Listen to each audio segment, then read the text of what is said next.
Hello everyone, I welcome you all again at my channel English Expo with Vishal, and this is the new video, and this video is going to be very important because in this video we are going to discuss a very important concept regarding English language। और ये video दोनों ही beginner और advanced level पर जो study कर रहे हैं दोनों लोगों के लिए ही ये इम्पोर्टेंट होने वाली है।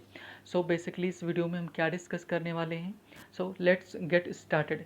तो जैसा आप स्क्रीन पे देख पा रहे हैं, इंग्लिश लैंग्वेज ये हमारे आज का डिस्कशन का सब्जेक्ट है।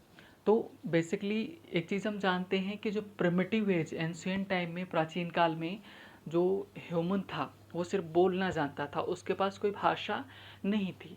तो जैसे जैसे ह्यूमन एवोल्यूशन हुआ, जो ह्यूमन ने क्या स्टार्ट किया, जो आवाज़ थी, साउंड थी, उसको उसने साइन देना स्टार्ट किया, चिन्ह देना स्टार्ट किया, और वहीं से हमारी क्या एक भाषा का डेवलपमेंट स्टार्ट हुआ। तो इंग्लिश भाषा जो है, अंग्रेजी भाषा है, इसका डेवलपमेंट कैसे हुआ, एवोल्यूशन कैसे हुआ, आज हम वो देखेंगे। और इसमें क्या क्या है हम काफ़ी डेप्थ में चीज़ों को डिस्कस करेंगे। तो इंग्लिश जो लैंग्वेज है, अंग्रेजी भाषा है, इसमें साउंड्स कितने हैं, ध्वनियाँ कितनी हैं, 44 हैं, 44 हैं। किसके हिसाब से? आईपीए, इंटरनेशनल फोनेटिक अल्फ़ाबेट के अकॉर्डिंग। और उन्होंने इन साउंड्स को दो पार्ट्स में डिवाइड किया हुआ है। एक तरफ वोवेल, दूसरी तरफ कॉन्सोनेंट। तो जो वोवेल साउंड्स हैं वो कितने हैं? 20 हैं, और जो कॉन्सोनेंट साउंड्स हैं वो कितने हैं? 24 हैं। दोनों मिला के आपके 44 हुए। अब इम्पॉर्टेंट ये है कि जो वोवेल साउंड्स हैं वो कहाँ से आते हैं? वो वोकल कॉर्ड से आते हैं, जो हमारे गले के पास होता है, जो गले में होता है वही हमारा क्या होता है? वोकल कॉर्ड होता है। वहाँ से जो आवाज़ निकलती है, साउंड निकलता है, वो हमारा वोवल पर बेस्ड होता है। बाकी जो अदर देन वोकल कॉर्ड, इनके अलावा लाइक जो हमारे लिप्स से होते हैं, टंग से निकलते हैं, माउथ से निकलते हैं, टीथ से निकलते हैं, इनकी हेल्प से जो साउंड्स निकलते हैं वो कॉन्सोनेंट में आते हैं।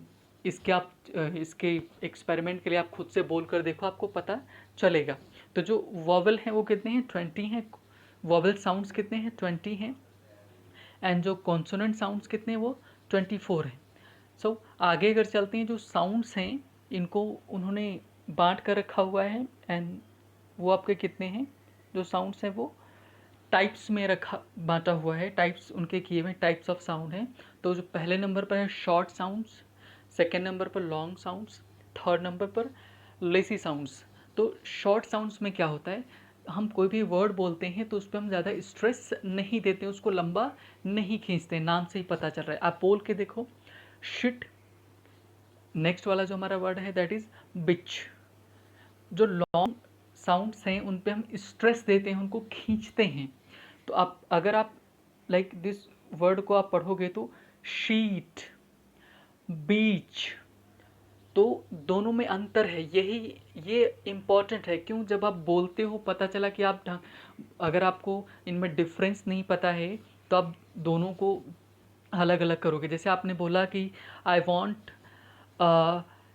शीट ऑफ पेपर और शीट ऑफ पेपर, तो जिसको बोल जो साउंड्स के टाइप नहीं पता हैं तो वो दोनों में कंफ्यूज हो सकता है। हालांकि अक्सर होता नहीं है, लेकिन फिर भी कि जिसको अच्छे से नॉलेज है तो वो क्या बोलेगा कि उसको पता है कि शीट में हम क्या करते हैं, जो साउंड होता है उसको खींचते हैं, और जो शिट है उसमें हम खींचते नहीं हैं, शॉर्ट साउंड है। इसी तरह जैसे आपसे किसी ने पूछा कि आप भाई कहाँ घूमने गए थे, तो आपने बोला कि मैं बीच पर गए थे या बिच पर गए थे, तो ऑब्वियसली आपका आंसर होगा कि बीच पर आप गए थे, ना कि बिच पर गए थे, है ना।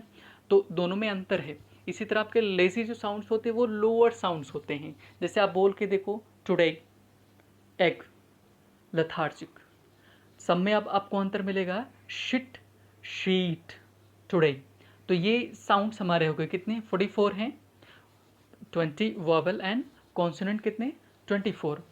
तो ये तो साउंड्स हो गए। अब आगे चलते हैं, तो जो हमारा अगला है दैट इज़ साउंड्स के बाद जो सेकंड नंबर पर आया, जो हमने साइन देना स्टार्ट किया। साउंड्स को हमने क्या कि साइन असाइन किए, साइन दिए, उनको चिन्ह दिए। तो जो साउंड के बाद जो अगला नंबर क्या है? लेटर है। तो हमारे इंग्लिश लैंग्वेज में कितने लेटर्स हैं? 26 लेटर्स हैं। और जो लेटर्स हैं वो क्या हैं? Letters are written formation of sounds. जो लेटर हैं वो जो साउंड थे, ध्वनियाँ थी, उनका लेटर रिटन फॉर्मेशन है, लिखित रूप हैं। क्लियर। अब सभी को पता है कि जो इंग्लिश लैंग्वेज है उसमें कितने लेटर्स हैं, 26 टोटल हैं, और उनमें से वोवेल कितने हैं, 5, एंड कॉन्सोनेंट कितने हैं, द रेस्ट मीन्स 21। अब एक चीज़ ध्यान रखें कि जो साउंड्स हैं वो वोवेल कितने हैं, 20, कॉन्सोनेंट साउंड्स कितने हैं, 24। तो इसका सीधा मतलब ये हुआ कि हर एक साउंड को एक लेटर नहीं दिया गया। जो हमारे 3 टाइप्स थे, short sounds and long sound and lazy sound, उसी में एडजस्ट कर दिया गया। तो जो हमारे वॉवल वो कितने, 5 हैं, ए, ई, आई, ओ एंड यू। कॉन्सोनेंट आप बी से स्टार्ट करो, बी, सी, एंड लास्ट तक आप कहाँ तक जाओगे, जेड तक। तो ये हमारे हो गए लेटर्स। अब एक कन्फ्यूज़न का जो नॉर्मल सा रहता है, अगर आप ग्रामर पढ़ रहे हो तो आपको देखने को मिलेगा, और इसमें एग्ज़ाम में क्वेश्चन भी आते हैं, मैंने नोट करके लिखा हुआ है कि जो हमारा ये नोट है, नोट में क्या है, नोट में जो मैंने लिखा हुआ है नोट, तो पहला हमारा लेटर है, दूसरा लैटर है, तीसरा जो लेटर है। अब इन सब में अंतर देख लो। जो लेटर हमारा होता है, या तो आप उसको अक्षर हिंदी मतलब निकलता है या पत्र निकलता है। लैटर होता है, ये इसका मतलब क्या होता है, इनमें कन्फ्यूज़न ना हो इसके लिए मैंने एक साथ इनको क्लब किया हुआ रखा हुआ है। जब लैटर का मतलब होता है दोनों में अगर दो चीज़ें दी गई, दोनों में से बाद वाला। मैंने एग्जाम्पल लिखा हुआ है, out of Rashmi and Jaya the latter is a teacher. मतलब कि जो रश्मि और जया हैं, इनमें जो बाद वाली है जया, तो बाद वाला कौन है, जया है, तो जया क्या है, टीचर है। तो यहाँ पर लेटर का मतलब क्या हुआ, लेटर का मतलब बाद, दो में से बाद वाला।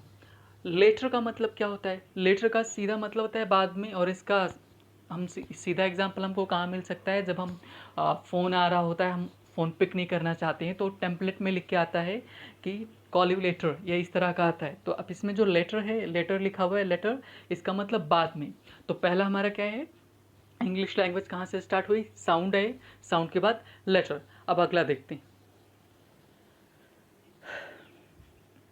अगला क्या है, अगला है 3rd नंबर पर हमारा जो है, दैट इज़ वर्ड। जब हमने क्या किया कि जनरली आमतौर पर क्या होता है, generally a collection of letters with meaningful sound. मतलब जो वर्ड होता है वो किसका कलेक्शन होता है, लेटर्स का कलेक्शन होता है जनरली। क्लियर। अब मैंने जनरली क्यों लिखा हुआ है, क्योंकि आप देखते हो जो ए लिखते हो ये भी एक ही लेटर है, लेकिन इसको आप वर्ड मानते हैं, है ना। लेकिन जनरली जो क्या होता है, जो कलेक्शन ऑफ लेटर्स होता है विद मीनिंगफुल साउंड। अब ऐसा नहीं कि आप कुछ भी लिख दोगे। फॉर एग्जांपल मैंने लिखा हुआ है कि हैप्पी, HAPPY, हमने इसको लेटर्स इसमें अरेंज किए, फिर इनका एक तो सिस्टमेटिक इसमें साउंड निकल रहा है, मीनिंगफुल साउंड आ रहा है ना। अब उसी को मैंने अगले वाले हैप्पी को ही आगे पीछे करके लिखा हुआ PAHPY। अब इसको आप प्रोनाउंस करके देखो, क्या इसका मीनिंगफुल निकलेगा, साउंड नहीं निकलेगा। क्लियर। अगला इसी तरह वर्ड, फिर इसको मैंने जंबल करके लिखा हुआ है, तो इसका सेकंड वाले का भी आप प्रोनाउंसिएशन नहीं निकल पाएगा, और इसका मीनिंग भी कोई नहीं। तो सिंपल वर्ड्स में आप बोलें तो जो वर्ड होता है वो क्या होता है, collection of letters with meaningful sound. मतलब कुछ ना कुछ उस शब्द का जो बन रहा है वो मतलब निकलना चाहिए। हिंदी में सार्थक निरर्थक हो सकते हैं शब्द, लेकिन इंग्लिश में सिर्फ मीनिंगफुल सार्थक ही होते हैं, है ना। अब आगे क्वेश्चन है कि जो वर्ड्स होते हैं बनते कैसे हैं। तो वर्ड्स जो होते हैं वो हम क्या करते हैं, बाय एडिंग क्या करते हैं, अफिक्सेस जो होते हैं, हम अफिक्सेस को ऐड करते हैं। अफिक्सेस जो होते हैं उनको हम ऐड करते हैं। ये अफिक्सेस क्या होते हैं, means group of letters which are being used before the word और लेटर द वर्ड। हम वर्ड के पहले जो यूज़ करें, बाद में यूज़ करें, अफिक्सेस होते हैं। अब अफिक्सेस कितने हैं हमारे, 2 हैं, या तो प्रीफिक्स होगा या सफिक्स होगा। प्री का मतलब पहले, फिक्स का मतलब जो जुड़ जाए। तो शब्द के जो पहले जुड़ता है वो प्रीफिक्स होता है, और इसका हिंदी में मतलब क्या होता है, उपसर्ग होता है। और जो सफिक्स होता है वो क्या होता है, प्रत्यय होता है ना, जो वर्ड के लास्ट में जुड़ता है। इसका मैंने एग्जाम्पल भी आगे दिया हुआ है। तो जैसे मैंने एक 3 भागों में इसको बांटा हुआ है। एक आपका जो दिख रहा है प्रीफिक्स लिखा हुआ है ना, और यहाँ पर आपका क्या दिख रहा है, रूट दिख रहा है ना, और ये लास्ट में क्या है, सफिक्स है। तो एक वर्ड हमारा रूट वर्ड जो हो गया, काउंट हो गया, काउंट, और उसके जो पहले आपने यूज़ किया प्रीफिक्स अन हो गया, और लास्ट में जो यूज़ किया वो एबल यूज़ किया, तो दोनों को मिला के क्या बनेगा, अनकाउंटेबल। तो मतलब हम इसको हम पहले भी प्रीवियस वीडियोस में डिस्कस कर चुके हैं पीआरएस मेथड में, है ना। P for prefix, R for root, S for suffix. Prefix मतलब उपसर्ग, रूट का मतलब मूल शब्द, सफिक्स का मतलब प्रत्यय, है ना। तो ये जो वर्ड्स का फॉर्मेशन होता है, निर्माण होता है, वो कैसे होता है, प्रीफिक्स और सफिक्स को मूल शब्द में जोड़कर, है ना। प्रीफिक्स को पहले ऐड करते हैं और सफिक्स को बाद में। इसी तरह री आपका प्रीफिक्स है, प्लेस आपका मूल शब्द है, रूट है, फिरमेंट तो रिप्लेसमेंट हो जाएगा। नेक्स्ट इनफोर्समेंट को आप ब्रेक करके देखोगे, एनफोर्समेंट। इसी तरह इल, लीगली जो आपका लिखा हुआ है तो आई एल इल हो जाएगा, लीगल आपका मूल शब्द हो जाएगा, और एल बाई क्या हो जाएगा, सफिक्स हो जाएगा। तो ये हमारा हो गया वर्ड का फॉर्मेशन। तो हमने क्या देखा, सबसे पहले साउंड देखा, साउंड के बाद लेटर्स आए, लेटर्स को हमने मिलाया तो क्या बने, वर्ड बने। नेक्स्ट देखते हैं, क्लियर। नेक्स्ट में देखो क्या है, जब इन जनरल जो हमको यही बताया जाता है कि लेटर, वर्ड, और वर्ड के बाद सीधे हम जंप कहाँ करते हैं, सेंटेंसेस पे करते हैं, दैट इज़ नॉट करेक्ट, है ना। इन जनरल जो हमको यही बताया जाता है जिसने बिगनिंग से नहीं पढ़ा हुआ है ना। तो वर्ड के बाद क्या आता है, फ्रेज आता है, फ्रेज। और फ्रेज को हिंदी में क्या बोलते हैं, वाक्यांश या पद बंध, है ना। अब फ्रेज क्या होता है, अ वर्ड और group of words forming a syntactic constituent with a single grammatical function. अब इसका मतलब, एक तो ये डेफिनेशन में, ये आपके मैरियम वेबस्टर से ली गई है ना।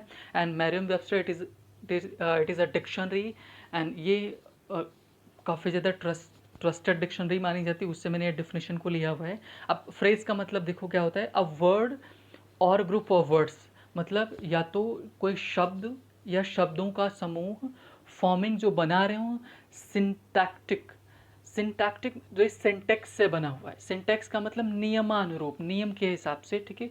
Constituent with a single grammatical function, और उस जो फ्रेज होगा, वाक्यांश का, उसका एक ही काम रहेगा, है ना।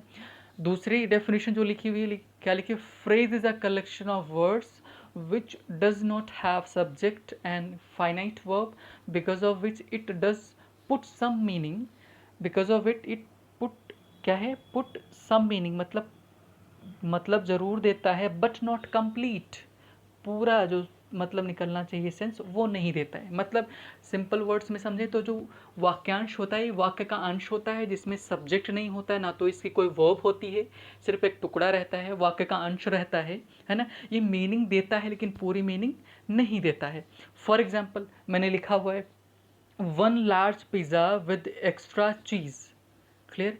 अब अगर ये पूरा मीनिंग दे रहा होता है, लाइक आप डोमिनोज पर डोमिनोज गए और वहाँ आपने बोला कि, खड़े होकर बोला कि one large pizza with extra cheese, तो आपसे पूछेगा कि सर ले जाना है या खाना है ना। तो अगर ये कंप्लीट होता अपने आप में तो आपसे वो उसको पूछने की ज़रूरत नहीं पड़ती। तो ये वाक्य का अंश है जो इसका खुद का सब्जेक्ट नहीं होता, ना तो इसकी खुद की वर्ब होती है, क्लियर है ना। तो ये हो गया, इसी को मैंने सेंटेंस में बना के रखा हुआ है, I want a pizza with extra cheese, मतलब तो ये आपका सेंटेंस में होगा। जो आपका अंडरलाइन है ग्रीन से वो आपका क्या है, अ पिज़्ज़ा विद एक्स्ट्रा चीज़, ये आपका फ्रेज है, वाक्यांश है, वाक्य का अंश है। इसी तरह हमने एक सेंटेंस आगे भी लिखा हुआ है, a tired man cannot do work well, एक तो इसमें जो अ टायर्ड मैन है, थका हुआ आदमी, है ना, ये आपका क्या है, फ्रेज है। तो ये हमारा तो हो गया फ्रेज। तो एक बार मैं फिर से बिगनिंग से चलता हूँ, साउंड, लेटर्स, वर्ड, उसके बाद फोर्थ नंबर पर क्या आया, फ्रेज आया। नेक्स्ट हमारा है फ्रेज के बाद जो आता है दैट इज क्लॉज, उपवाक्य, और इसके भी और भी कई सारे नाम मिलते हैं। तो जो हमारा क्लॉज होता है वो क्या होता है, a group of words containing a subject and predicate and functioning as a member of complex और कंपाउंड सेंटेंस। ये देखो, क्लॉज जो होता है वो क्या, ग्रुप ऑफ वर्ड्स एक ही है, लेकिन इसमें अंतर क्या है, ये फ्रेज से कैसे अलग है, फ्रेज में खुद का सब्जेक्ट और वर्ब नहीं होता है, लेकिन जो उपवाक्य है, क्लॉज है, उसका खुद का सब्जेक्ट भी और प्रेडिकेट भी है ना। तो ये दोनों में अंतर है। अब एग्जाम्पल के तौर पर देखो, if I go to Domino's, अगर मैं डोमिनोज जाता हूँ या जाऊँगा, कॉमा लगा हुआ है, I will eat one pizza, मैं एक पिज़्ज़ा खाऊंगा, क्लियर। तो आपके इसके दो पार्ट की भी मैंने लिखा कि आ ग्रुप ऑफ वर्ड्स, उसका मतलब भी आप देख लो उपवाक्य, मतलब इसमें दो वाक्य रहेंगे बेसिकली जो होते हैं, दो होते हैं, कॉम्प्लेक्स में दो ही रहेंगे, है ना, कंपाउंड में बढ़ सकते हैं। तो और एक जो क्लॉज होता है किसका पार्ट होता है, किसका मेंबर होता है, कॉम्प्लेक्स का होगा या कंपाउंड का होगा, है ना। तो if I go to Domino's, ये आपका एक पार्ट वन है ना, पार्ट वन है, क्लियर। पार्ट सेकंड कौन सा है, I will eat one pizza, ये आपका सेकंड पार्ट हो गया, है ना। तो आप इसमें क्या देख पा रहे हैं कि इसका खुद का सब्जेक्ट इसमें भी आई है और यहाँ पर भी आई है ना, और इसका ऑब्जेक्ट बाकी जो आई के बात बचेगा आपका प्रेडिकेट में आएगा। तो मतलब क्लॉज और फ्रेज दोनों ही क्या होते हैं, ग्रुप ऑफ वर्ड्स होते हैं, ये दोनों में कॉमनैलिटी है ना। फ्रेज पूरा कंप्लीट मीनिंग नहीं देता है, लेकिन क्लॉज भी कई बार मीनिंग देता है कंप्लीट और कई बार नहीं देता है। अब जैसे देखो इसमें जो अब मैंने एक सेंटेंस पूरा लिखा हुआ है, if I go to Domino's I will eat one pizza, इसमें दो उपवाक्य हैं। एक तो है if I go to Domino's, एक ये, दूसरा कॉमा के बाद अगला वाला I will eat one pizza, दूसरा उपवाक्य ये है, क्लियर। अब दोनों को मिलाकर एक जो बनेगा हम आगे डिस्कस करेंगे। तो फिलहाल क्या है कि जो क्लॉज होता है वो ग्रुप ऑफ वर्ड्स होता है, इसका खुद का सब्जेक्ट होता है और प्रेडिकेट भी है, और प्रेडिकेट है ऑब्वियसली वर्ब भी होगा, है ना। अगला एग्जाम्पल जो हमने लिखा हुआ है, this house is too expensive, फिर कॉमा लगाए, and that house is too small. ये जो पार्ट सेकेंड सेंटेंस है ये पार्ट है किसका, कंपाउंड का, और जो पहला वाला था वो किसका, कॉम्प्लेक्स का है। तो इसमें भी दो पार्ट हैं, this house is too expensive आपका पार्ट वन हो जाएगा, और दूसरा जो उपवाक्य वो that house is too small, है ना। अब जो बाकी का जो डिफरेंस है कंपाउंड और कॉम्प्लेक्स में क्या होता है, हम आगे की आने वाली वीडियोस में डिस्कस करेंगे। तो ये हमारा क्लॉज हो गया। एक बार मैं फिर से यहाँ रिपीट कर देता हूँ, साउंड, साउंड के बाद क्या हुआ, लेटर, लेटर के बाद वर्ड, वर्ड के बाद फ्रेज, फ्रेज के बाद क्लॉज। अगला दैट इज सेंटेंस। अब हमारा सेंटेंस आ रहा है। नॉर्मली क्या होता है, वर्ड के बाद सीधे जंप कहाँ कराते हैं, सेंटेंस पे, जो कि बीच में हमने दो चीज़ें फ्रेज और क्लॉज छोड़ दी थी, है ना। और फ्रेज और क्लॉज का इतना इंपॉर्टेंस क्यों है, हम आगे आने वाली वीडियोस में डिस्कस करेंगे, इसीलिए ये आपका बेसिक्स है ना। सेंटेंस क्या होता है, इन जनरल जो हमको बताया जाता है कि वो क्या होता है, sentence is a group of words which has some meaning which gives some sense. वाक्य जो है शब्दों का वह समूह है जो क्या करता है कि कुछ न कुछ अर्थ देता है ना। और लेकिन ये जो मैंने डेफिनेशन यहाँ पर लिखी हुई है, it is we can say कि एब्सोल्यूट है, कि इसमें कुछ भी पार्ट छूटा नहीं। वो आप ध्यान से पढ़ेंगे तो आपको पता चलेगा। आई एम रीडिंग, है ना। अ वर्ड, जो सेंटेंस क्या होता है, अ वर्ड, क्लॉज और फ्रेज और अ ग्रुप ऑफ फ्रेजेस और ग्रुप ऑफ क्लॉजेस। मैंने इसको अलग करके ले, मैं फिर से रिपीट कर रहा हूँ, अ वर्ड, क्लॉज और फ्रेज और ग्रुप ऑफ फ्रेजेस और clauses forming a syntactic unit which expresses an assertion, a question, a command, a wish, an exclamation, or the performance of an action that in writing usually begins with capital letter and concludes with appropriate, and that in speaking is distinguished by characteristics, patterns of stress, pitch and pauses। अब इसका हिंदी में मतलब समझो कि sentence क्या है, कि जो ये मेरियम वेबस्टर है उसकी डिक्शनरी के अनुसार उसने क्या लिखा हुआ है कि जो सेंटेंस आपका एक वर्ड भी हो सकता है, क्लॉज हो सकता है, फ्रेज हो सकता है, क्लियर है ना। अब वो बताएंगे आगे क्या, फ्रेज और group of phrases, group of phrases भी हो सकता है, और क्या हो सकता है, क्लॉजेस फॉर्मिंग फॉर्मिंग सिंटैक्टिक, मतलब नियमानुसार, जितने उसके नियम होते हैं उनको ध्यान में रख के किया जाए। ये एक ऐसी यूनिट होती है जिसमें नियम, जो ग्रामर है उसके नियम लगते हैं। एक ग्रुप ऑफ फ्रेजेस हो सकता है, ग्रुप ऑफ वर्ड्स भी हो सकता है ना। और जो क्या करता है, एक्सप्रेस करता है, एक अजर्शन, एक स्टेटमेंट देता हो, क्वेश्चन पूछ सकता है, कमांड दे सकता है, विश को एक्सप्रेस कर सकता है, एक्सक्लेमेशन को कर सकता है, या कोई एक्शन उसको परफॉर्म कर सकता है। राइटिंग में जो होता है एक सेंटेंस किसी कैपिटल लेटर से ही बिगिन होता है, सभी को पता है। और उसमें क्या होता है, उसकी कैरेक्टरिस्टिक्स क्या है, कैरेक्टरिस्टिक्स विशेषताएं क्या हैं, एक पैटर्न होता है, उसमें स्ट्रेस दिया जाता है, पिच, लाउडनेस कहाँ तक पहुँचती वो होती, और पॉजेज कि वहाँ पर रुका कहाँ जाता है, डैश कहाँ लगेगा, सेमीकोलन कहाँ लगेगा, मतलब पंक्चुएशन मार्क्स भी लगेंगे, वो आपका पूरा एक सेंटेंस होता है है ना। एंड आई होप कि क्लियर हुआ होगा। एक मैंने लिखा हुआ है सेंटेंस जो पीछे पूरा मिलाकर लिखा हुआ है, if I go to Domino's I will eat one large pizza with extra cheese. तो इसमें मैंने सबको मिलाकर रखा हुआ है। इसमें आपका वर्ड भी, लेटर भी है, फ्रेज भी, लेटर भी है, वर्ड भी है, फ्रेज भी है, क्लॉज भी है ना। और लास्ट में पूरा मिलाएंगे तो क्या बनेगा, सेंटेंस मिलेगा। अब जैसे कैसे हुआ ये सब, तो आप लेटर कोई भी ले सकते हो, है ना। अब जैसे मान लो वर्ड मैंने लिया तो डोमिनोज को उठा लिया, डोमिनोज को मैं उठा लूँ अगर डोमिनोज को, तो डोमिनोज आपका एक वर्ड हो जाएगा। क्लियर। उसके बाद वर्ड के बाद क्या है, फ्रेज आया। अब फ्रेज को ही मैं यहाँ पर क्या करूँ कि वन पिज़्ज़ा विद एक्स्ट्रा चीज़, आपका ये क्या होगा, फ्रेज हो गया, है ना। अगला जो हमारा क्लॉज आया, तो एक तो क्लॉज ये मैं कर सकता हूँ, ये if I go to Domino's. दूसरा कहाँ से बिगिन होगा, I will eat one large pizza with extra cheese, एक ये हो गया, है ना। तो ये इसमें पूरा का पूरा इंक्लूजन हो गया, समाहित हो गया। क्लियर। अब थोड़ा आगे चलते हैं, है ना। अगला अगला हमारा क्या है कि एक बार हम फिर से इसको मेमोराइज कर लेते हैं। पूरा क्या हमने पढ़ा, इंग्लिश लैंग्वेज हमने देखा, साउंड आया। इंग्लिश लैंग्वेज में कहाँ से स्टार्ट होती है, साउंड होता है, फिर लेटर आता है, फिर उसके बाद वर्ड आता है, फ्रेज आता है, फिर क्लॉज आते हैं, फिर सेंटेंस आता है। तो ये हमने एक इंट्रोडक्शन दिया हुआ है। बाकी का हमको एक एक करके जो हमारे फ्रेजेस है वहाँ से हम स्टार्ट करेंगे नेक्स्ट वीडियोस। तो फ्रेजेस को डिस्कस करेंगे, उनके टाइप्स को देखेंगे, क्लॉजेस को देखेंगे, सेंटेंसेस के टाइप्स देखेंगे। तो एकदम बिगिनिंग से, स्टार्टिंग से है, जो कि अगर आप इसको अच्छे से पढ़ते हैं, देखते हैं, क्लियर, तो आई एम श्योर कि आप बड़े बड़े जो क्वेश्चंस करेंगे उनमें ये काफ़ी ज़्यादा हेल्पफुल होने वाले है। So means this is for today and that's it. So thank you for watching.